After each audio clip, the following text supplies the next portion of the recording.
Qué gusto, Leonardo. Buenos días. Un placer estar aquí con todos ustedes nuevamente. Gracias por estar con nosotros. Como usted la semana pasada estuvo en Panamá, imagino que por temas de agenda no pudimos conversar. Yo no pude ir por estar aquí en el programa porque el evento fue en la mañana, pero cuéntenos cómo se desarrolló, qué expectativas se cumplieron. No, bastante bien. Muchas gracias por preguntar. La verdad que muy contento la respuesta que hemos tenido desde el año pasado que estoy trabajando allá. Ha sido muy, muy positiva las experiencias, lo que compartimos, el que se identifiquen y que encuentren solución a la problemática que están viviendo con lo que les estoy planteando, pues imagínate, me tiene muy, muy contento, muy emocionado y con ganas de ya estar por ahí ahora en mayo otra vez. Evidentemente su pase por el evento que hubo en el Hotel Hilton llamó la atención, evidentemente, a aquellas personas que participaron también del evento. Imagino que sin revelar identidades hubo varios ejemplos de los hechos que hablamos semana a semana aquí, ¿no? Sí, de hecho ahí es donde yo puedo constatar que la problemática que se vive en América Latina, pues no me ha tocado algún país donde sea distinto, donde al final del día el problema no es la empresa, el problema es el dueño. Y el dueño es el problema porque también es la solución, o sea, no son los factores externos, internos. En todos lados a donde voy hay desafíos con el personal, hay desafíos con la competencia, hay desafíos con el gobierno, en mayor o menor escala. Pero si yo entiendo y acepto que el resultado a donde voy a llevar y a donde hoy está mi empresa ha sido 100% provocado por lo que he hecho en el pasado, tanto lo que he hecho bien como lo que he hecho mal, como lo que no he hecho, pues entonces puedo tomar al toro por los cuernos, prepararme y resolverlo. Y no me ha tocado, te lo digo de verdad, no me ha tocado un lugar donde sea distinto, cosa que me tiene más contento, porque lo que he vivido en estos 21 años, pues me doy cuenta que es prácticamente universal. ¿Qué arista pudo encontrar en medio de esas conversaciones y ese debate del martes pasado aquí en el Hotel Hilton en Panamá, en donde diga, bueno, las empresas panameñas o las personas con las que conversé de empresas panameñas se dirimen entre estos temas? Sí, mira, el común denominador de esta sesión anterior tuvo que ver con la empresa familiar. Tenía que ver con los desafíos, los problemas, y entonces se tiende a pensar que como es un tema de empresa familiar, entonces la problemática es distinta y la solución es diferente. Fue casualidad que gran parte de los asistentes tenían empresas familiares. Sin embargo, los puntos que se marcaron allá, te voy a poner un ejemplo. Ujú. O sea, cuando se hace la empresa familiar, lo común es que no exista los reglamentos, lineamientos, lo que se vale y lo que no se vale dentro de la empresa, los acuerdos de si llegamos el día de mañana a querer vender la empresa, bueno, y entonces se puede, no se puede, los acuerdos entre las sociedades, entre si los nietos van a participar, los sobrinos, o sea, un tema de falta de claridad en las reglas. Y eso es parte del desconocimiento que he venido compartiendo aquí, porque al momento de que el papá que montó una empresa desde cero y que está sacando adelante, de hecho les está ayudando para sacar adelante a la familia, de repente ahora pues quieren involucrar a los hijos, que eso está perfecto. El problema está en que los involucran sin que las reglas estén claras y se tiende a pensar que pues, porque es mi hijo y se va a incorporar, pues va a seguir las reglas. Sin embargo, tiende a ser un conflicto mucho más grande, ¿no? En fin, cosas de esas que también entre parejas, entre amigos, que se vuelve un conflicto cuando no están las reglas claras. El límite para poder definir ese rol entre pariente y socio que se da dentro de una empresa familiar. ¿Cómo se maneja? Porque imagino que dentro de estos emprendimientos o desarrollos familiares, en donde, como usted dice, el padre crea, los hijos desarrollan y aparecen los nietos, se pueden dar estos conflictos en donde la mesa familiar termina convirtiéndose de una cena amena en un litigio comercial. Sí, y es triste. Ha habido casos donde por temas económicos, pues termina. Aquí en México hubo una historia donde el hijo demandó y metió a la cárcel al papá y por un tema que no puedes entender. Bueno, en mi caso no lo pudiera entender. Entonces, la falta de acuerdos, yo te puedo decir que esa no es la primera solución, Sí es una de las primeras causas, la falta de acuerdos, el poder dividir. Imagínate, el desafío en la empresa familiar es que, ¿qué tiene más jerarquía? ¿El que yo sea el dueño o el amor porque eres mi hijo, ¿no? O el amor porque eres mi hermano. Entonces, ahí digamos que hay una gran desventaja que es el amor. No porque el amor sea malo, sino porque el amor ciega. Nos hace tomar decisiones más tocándonos el corazón, más pensando en el bienestar de la familia que en el bienestar de la empresa. Pero te digo, esa es la primera razón, pero no es la solución. Lo que me ha tocado ver, vivir, trabajar desde adentro en la empresa familiar, con algunas que inclusive invierten en protocolo familiar, invierten en el gobierno corporativo, o sea, ponen toda la carne al asador, como decimos aquí, para que las cosas funcionen y terminan por no funcionar, por un elemento que para mí es el principal. Para que eso funcione, la persona que está al mando tiene que tener el coraje y el valor suficiente para hacer valer esas reglas, que ahí es donde está lo complicado, no al definirlas, sino el que si acordamos que en la empresa no se vale esto y en la empresa se supone que va a ser de esta manera, el tener el valor de ejecutarla. ¿Cuál es el problema? Y si me permites, te voy a compartir algo, bueno, les voy a compartir a todos, algo que me pasó hace algunos años. Ujú. Ayudamos a una empresa que era familiar y nos recomendaron con unos amigos que también tenían una empresa familiar. Hablo con los dos hijos, les hace sentido lo que les platico y me piden que vaya a la junta con el papá, que es el fundador, con la mamá, que a lo mejor no colabora, pero pues tiene un peso importante, que estén todos los hermanos junto con el cuñado, que también se había involucrado en la empresa. Y empiezo a platicar, empiezo a escuchar y empiezo a poner puntos sobre la mesa. No pasaron ni 10 minutos cuando el dueño, que fue el fundador, lo que hizo fue recargarse en la silla, cruzó las manos y simplemente se quedó viendo, observando, sin decir ni una sola palabra. Pasa como una hora y media, hasta que el señor dice, ¿saben qué? Yo les pido por favor un momento, sálganse, me quiero quedar con Esteban. Y así fue, todos se salieron y yo me quedo con él.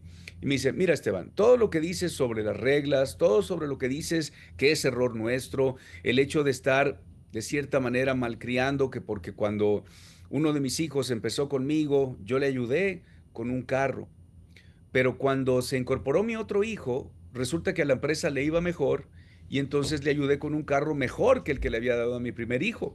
Pero ahí fue donde vino el reclamo de mi nuera y de mi hijo a decirme, oye, ¿cómo es posible que yo tengo tanto tiempo en la empresa y a mí me mantienes con el mismo carro viejo y a mi hermano un carro mejor que el mío? Y entonces la solución que me dijo mi esposa fue, pues cámbiale también el carro. Pero lo mismo ocurrió con la casa y lo mismo ocurrió con ciertas cosas. En fin, para no hacer la historia más larga, me dice, mira Esteban, todo lo que dices es verdad, es cierto, pero yo te voy a decir una cosa. Mientras yo viva, no voy a cambiar nada. Y el día que yo falte, el día que yo no esté, será su problema. Y será el problema de mi esposa, porque ella fue la que insistía e insistía en que cómo es posible, es que no le puedes hacer eso, es que tu otro hijo anda sin trabajo. No sé si me doy a entender. O sea, en el caso en este ejemplo, él sabía del error, pero él mismo estaba abrumado y culpaba a la esposa y culpaba a los hijos de la falta de decisión que él tuvo. Él, de cierta manera, se dejó influenciar para no tener un conflicto con la esposa. Fíjense cómo, como les decía hace ratito, que el tema jerárquico tristemente pasa a segundo plano por el tema del amor. Y él estaba tan molesto y tan resentido y se sentía tan mal que su refugio fue culpar a todo mundo. Claro que posteriormente él decidió entender que si él no cambiaba, lo único que iba a pasar, y tristemente no es que yo tenga boca de profeta, pero es lo que Mm. termina ocurriendo. Fallece el fundador y entonces la familia se divide. No solamente se divide en la parte de la relación familiar, sino también en el negocio. Yo me quedo con esto, yo con esto, no, no es justo porque yo estuve aquí. Y al final del día, pues tristemente la familia se separa. Cuando la razón de los padres, cuando empezaron a involucrar a los hijos, pues era más bien para que disfrutaran de lo que se estaba cosechando, para que no empezaran desde cero. Entonces, esa falta de valor y coraje de hacer valer las reglas es lo que tumba en muchas ocasiones a la empresa familiar. Esteban, ¿qué tal? Le saluda Jorge. Qué privilegio tuvo ese público, porque generalmente la gente viene y te habla de servicio al cliente, te habla de un sinnúmero de cosas tradicionales que también son falencias dentro de Panamá, pero este tema es sumamente importante, más cuando Panamá, un país chico, la mayoría de las empresas trabajan de la mano de familiares y demás. Y fíjate que no solamente esa división arriba de las cabezas en cuanto a lo económico, sino que también en lineamientos. Por ejemplo, aquí hay tiendas deportivas, tiendas que llevan temas familiares, y cuando baja un familiar dice esto se debe acomodar así, y baja otro y dice no, es que esto debe ser así. Entonces esto permea ante los clientes, y también hay fallas entonces a la hora de generar recursos, ¿no? Sí, Jorge, qué gusto verte. Un placer saludarte. Sí, definitivamente es parte de lo que comentábamos de los acuerdos. Eh, yo he hablado aquí con ustedes en el programa de lo que significa ser dueño y que tristemente, pero ahora sí que depende cómo lo veamos, tristemente porque al momento de enterarnos duele, pero felizmente porque entonces eso refleja que hay un mundo de oportunidades para corregir. Así como el dueño de la pequeña y mediana empresa tradicional no sabe ser dueño y confunde su rol con dirigir, con mandar, con estar presente, con operar, etcétera, lo mismo ocurre en las sociedades. En las sociedades no solamente no sé ser dueño, sino tampoco sé cómo ser socio. Entonces, al momento de poner en la mesa de que el hecho de que yo tenga una participación, si yo tengo un rol operativo dentro de la empresa, yo tengo que jugar desde el rol operativo. Vamos a suponer que nosotros somos socios y yo tengo a cargo, en el caso de la tienda, yo soy el gerente de la tienda. Por lo tanto, todo lo que ocurre en la tienda es mi responsabilidad. Pero ¿qué ocurre? Tengo un socio, que a lo mejor es el administrador. Y entonces baja a la tienda, como bien mencionas, ve cosas que no le gustan. No es su departamento, de hecho, se eligió que el otro socio fuera el gerente de la tienda, pero como el negocio es mío, entonces aquí viene, el sentido de propiedad destruye todo lo que pudiera ser protocolos, procesos, etcétera. Como el negocio también es mío, pues yo siento que tengo el derecho de también decirle al personal, cuando tristemente no tiene ningún derecho. ¿Por qué? Porque hay una persona que está ahí, que está a cargo de la empresa, pero como no sé cómo es, no sé lo que significa ser socio, entonces mezclo. Está como en el caso del restaurante. Sale el socio que está en el restaurante, ve y empieza también a decirle lo que tiene que hacer a lo de las mesas. Cuando, oye, para eso hay una persona que está a cargo, pero como no sé ser socio, no tengo una junta para poder estar revisando con la persona que está al frente de piso, de cocina o de bar, y no hay un protocolo que yo sepa seguir, nuevamente porque como es mi empresa y quiero sentirme útil y creo que tengo experiencia para decirle al personal, lo único que termina ocurriendo, Jorge, es lo que tú decías, termino confundiendo al personal. Y entonces, ¿a quién le hago caso? ¿Al de la derecha o al de la izquierda? Pero es un tema de formación, es un tema de reeducación. Y para que se dé, como es lo que me gusta, como en este evento anterior, se requiere mucho valor y mucha humildad para que el dueño diga y reconozca, caramba, es cierto, el problema soy yo. Necesito entender que el problema soy yo. Yo soy el que ha causado todo esto y lo he causado por dos cosas. Por ignorancia. Ojo, no estoy diciendo al público que es ignorante, estoy diciendo que es ignorancia, porque no sé a lo que me meto cuando soy dueño, no sé a lo que me metí, no sé a lo que me voy a meter, desconozco cuál es la función que yo como dueño tengo que desempeñar. Y por otro lado, falta de profesionalismo. Nuevamente, no quiere decir que el dueño no sea profesional. Seguramente lo es en el rol que se va a desempeñar en la operación del negocio. Entiende el negocio, entiende la operación y es un profesional. Y entonces quiere hacer de eso su estilo de vida. Lo que decía el compañero que estuvo antes de mí, perdóname, no retuve el nombre, René que el Quevedo. futuro, perdón, René Quevedo. como decía el caballero René, y tiene toda la razón, el futuro está en el emprendimiento. Yo pongo mi experiencia de todos los años que tengo de trabajar, y voy a hacer de eso mi propio negocio. Y ahí es donde sí juega un rol profesional porque domina la parte para la cual se va a dedicar.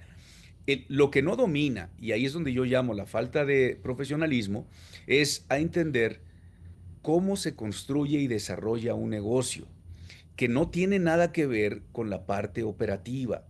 De hecho, un ejemplo que he utilizado, fíjense, de hace 21 años, tiene que ver con el giro de los alimentos. Yo estoy seguro y estoy convencido que cualquiera de los que hoy nos está escuchando pudiera preparar una hamburguesa más rica que la de McDonald's. Y no tengo duda, pero sí pongo a duda que cualquier persona que pueda preparar una mejor pueda vender más hamburguesas que ellos. Entonces, ¿a qué voy con esto? No es nada más el hecho de que yo domine el producto o servicio. Tiene que ver también con entender cómo se construye, cómo se desarrolla una empresa y qué papel tengo que jugar yo dentro de la misma. Si le pregunto por el derecho de propiedad y el derecho de gestión, básicamente lo que usted recién señalaba, donde están ambos socios y un socio se encarga de gestionar la empresa en torno a ir Ujú. departamento por departamento, conversando con los colaboradores y llevando la operación, y el otro se dedica más que nada, digamos que, al tema de estrategia de negocio. Es decir, no yo, por ser el dueño de la empresa, puedo ir a cualquier departamento a decir, muéveme esto, mueve lo otro, porque no me gustó saltándome todos los protocolos que se han desarrollado para el normal funcionamiento de la empresa.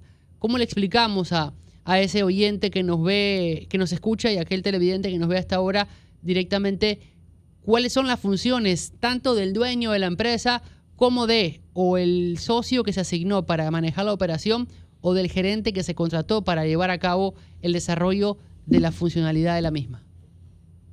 Bueno, es el entendimiento de en dónde termina, en dónde empieza la parte que yo puedo participar dentro de la compañía. Si yo tengo un socio, como bien dices, Leo, donde él se va a encargar de la parte A y yo me voy a encargar de la parte B, está perfecto. ¿Cuál es el problema? Que quién va a ser el intermediario, porque uno va a ver la derecha y otro va a ver por el lado izquierdo. Y entonces, para que eso se dé y para que eso funcione, antes tenemos que poner en blanco y negro cuáles van a ser las reglas. A ver, tú te vas a encargar de lo de la derecha.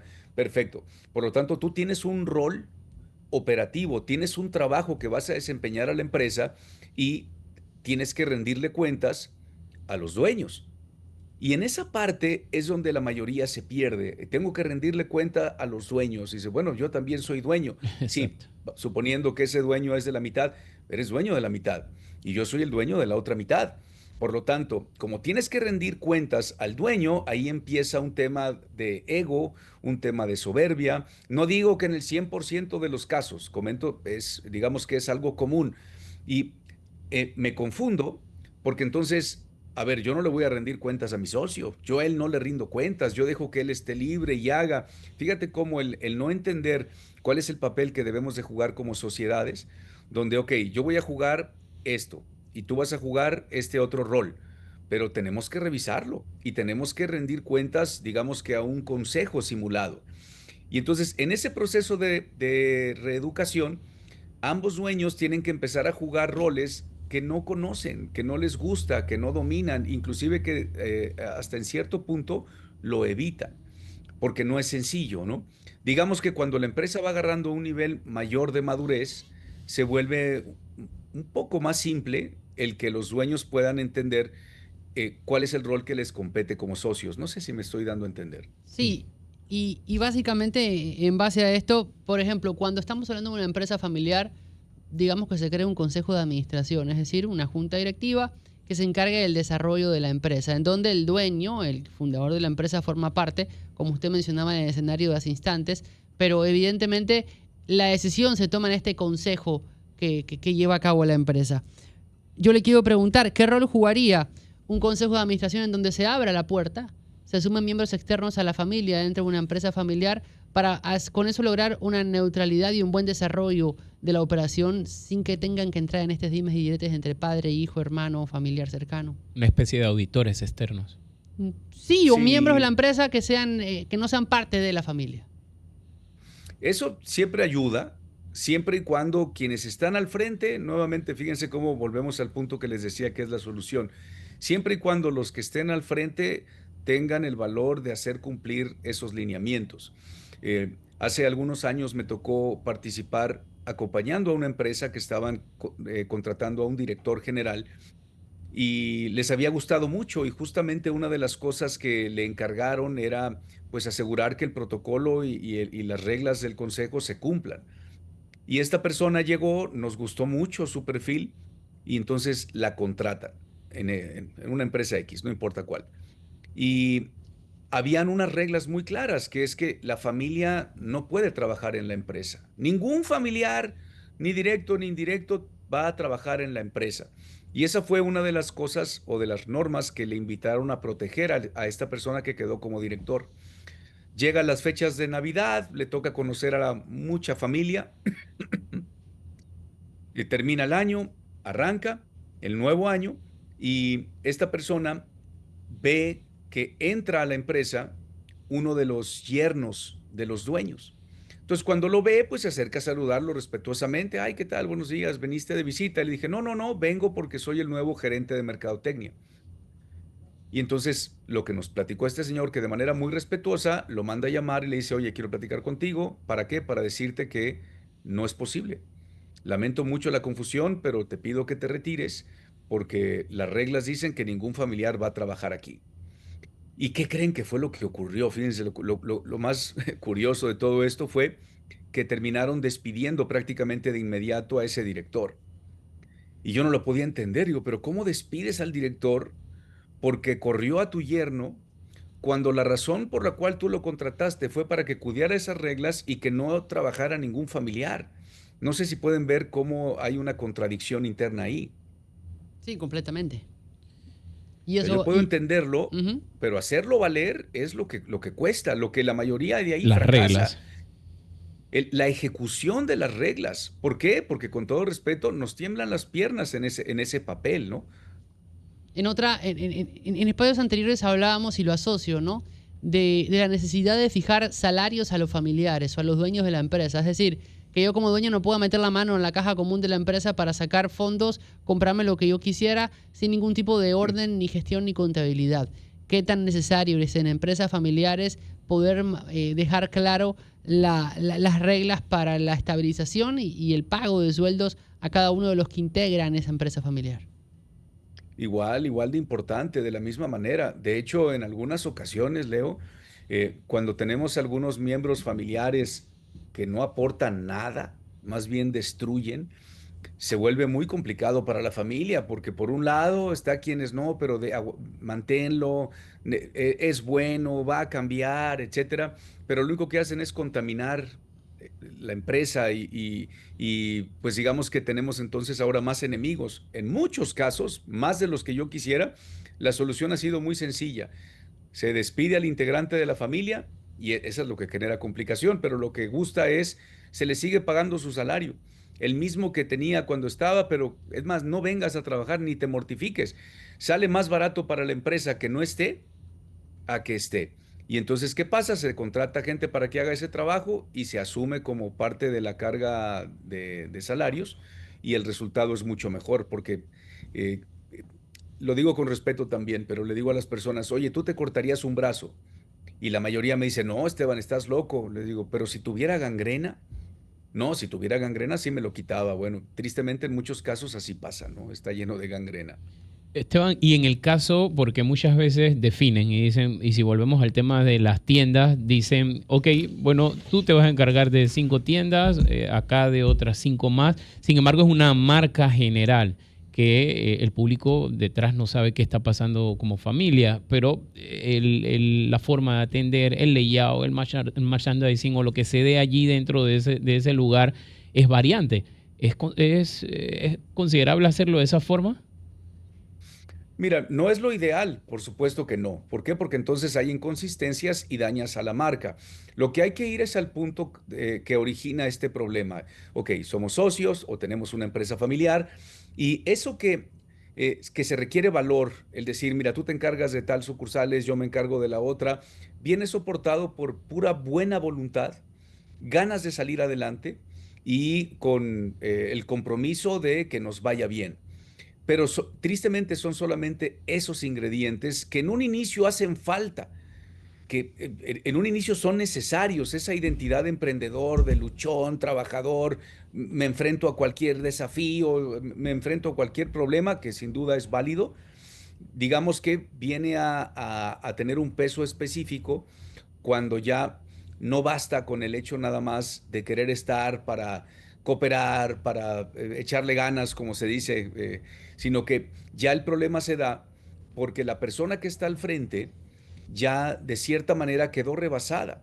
No es lo mismo el yo operar así, bajo la inercia, simplemente con el compromiso, porque es el negocio de la familia, a que el negocio empiece a crecer y entonces el negocio empieza a tener otras necesidades. ¿Qué necesidades? Por lo menos que una persona que sepa gestionar.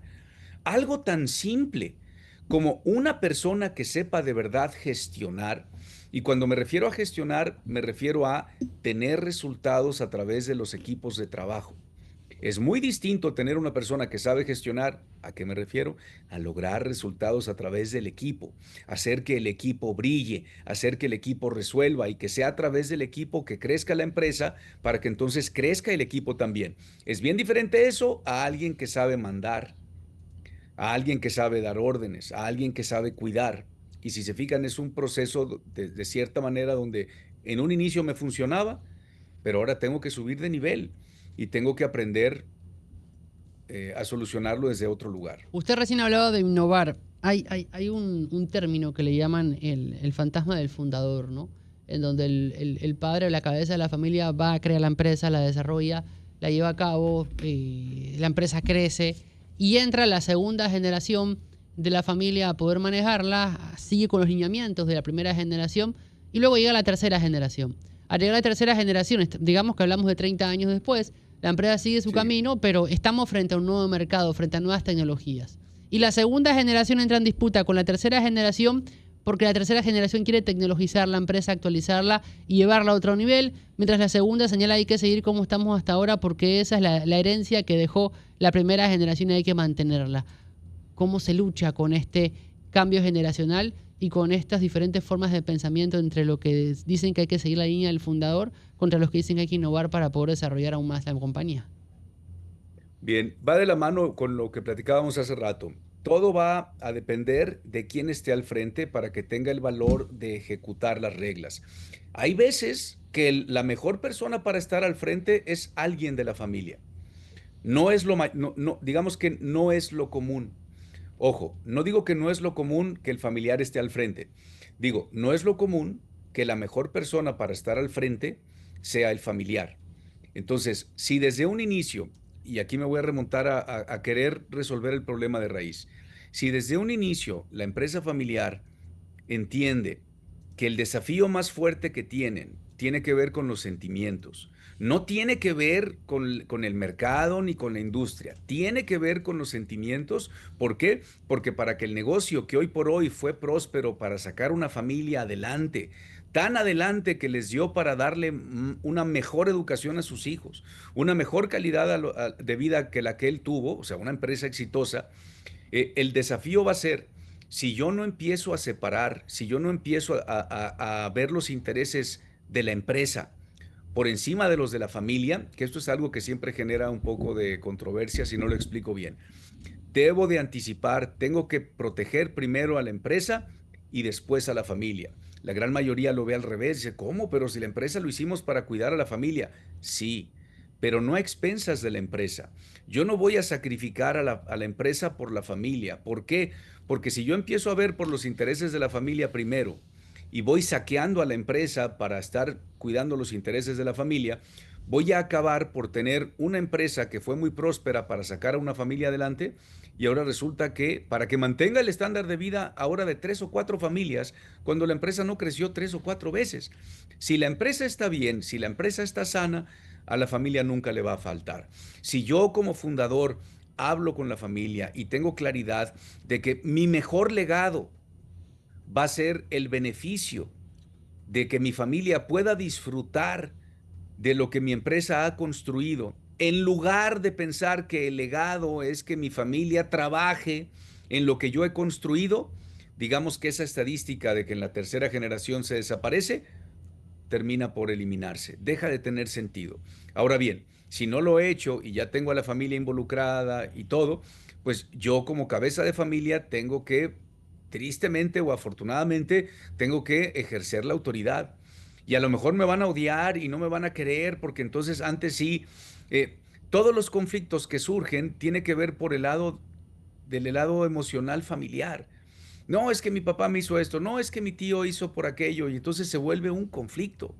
Entonces, para hacer alusión a lo que tú comentabas, lo mejor es desde un inicio buscar a alguien que venga a tomar la batuta, que sea de afuera, que no sea un familiar, pero que sea la mejor persona, la más capacitada, la más preparada, quien ha estudiado y ha dedicado su vida a prepararse para ello y quizás ya tuvo experiencia en otros lugares. Lo voy a traer, lo voy a mantener y le voy a pagar muy bien para que se asegure de cuidar los intereses de mi familia.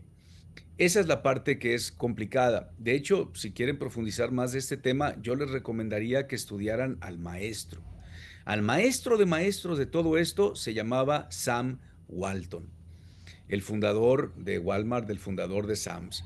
Lo hizo de una manera tan maravillosa, y los dejo con él, con esta reflexión, lo hizo de una manera tan brillante, cuando él sabe que está enfermo y que va a morir, deja al mando a la persona que menos esperaban y no fue familia.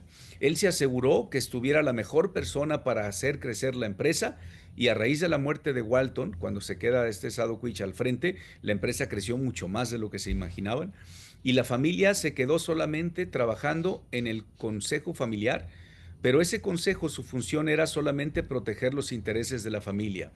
¿Cuál es la conclusión? Que Sam Walton murió por allá de los años 90. Y hoy por hoy la familia Walton sigue siendo de las familias más ricas del mundo y no tienen injerencia dentro de lo que ocurre en el negocio. Digo, lo pongo como ejemplo Ujú. porque es el maestro, ¿no?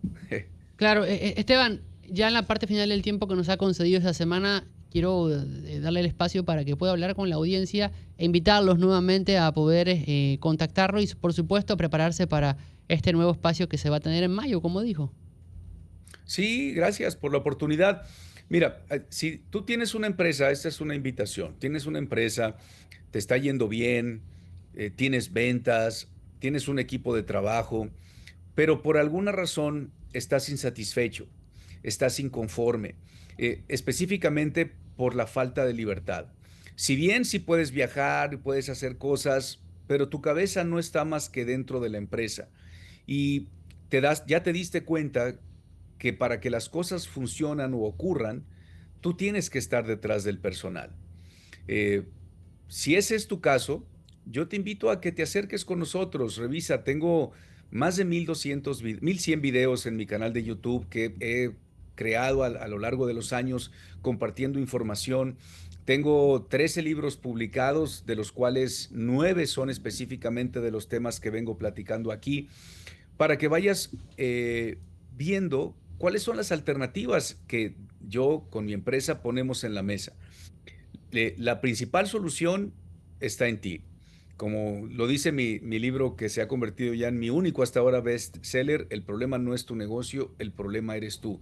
No los digo desde la culpa, lo digo desde la responsabilidad. Si tú estás buscando la forma de poder salir de ese bucle, si has buscado herramientas, si has buscado apoyo en consultores, coaches y no has visto resultados, yo te invito a que veas los testimonios y te invito a que veas los testimonios de la gente de Panamá que está convirtiendo en realidad lo que hemos venido construyendo a lo largo de los años en México y ahora tengo el gusto de estarlo haciendo aquí. Si tú te sientes así, acércate con nosotros, ya sea que nos contactes directamente o si prefieres primero ver el material. Todos los días estamos publicando artículos en LinkedIn y en todas mis redes sociales con la única intención de poder dar para que el dueño pueda despertar y pueda entender que la solución viene y es más sencillo de lo que se imagina. Pero no va a venir la solución de más herramientas, de más método. Yo estoy convencido porque lo he visto, primero yo y segundo con una gran cantidad de empresarios, la solución no está en una estrategia nueva. La solución no está en un ERP, en un CRM. La solución no está en contratar más gente. La solución está en otro lugar y empieza contigo. Cuando el negocio crece, y crece tanto que el dueño le queda chico a ese negocio, es donde no voy a poder eh, solucionar el problema. La solución está en que tú como dueño tienes que evolucionar, tienes que crecer y vas a evolucionar cuando entiendas cuál es el papel que te toca. Y vas a evolucionar cuando entiendes que necesitas gente mejor que tú, más capacitada que tú. Pero para ello, tú tienes que ser atractivo para esas personas, porque esas personas van a querer venir a trabajar en un lugar donde puedan tener un desarrollo personal, profesional y por supuesto económico, donde se sientan orgullosos. La fecha de mayo no la tengo todavía, pero con mucho gusto se las haré saber. Sigan las redes sociales y ahí vamos a estar publicando para los próximos eventos que vamos a tener allá. @Esteban de Gives en Instagram también, ¿correcto?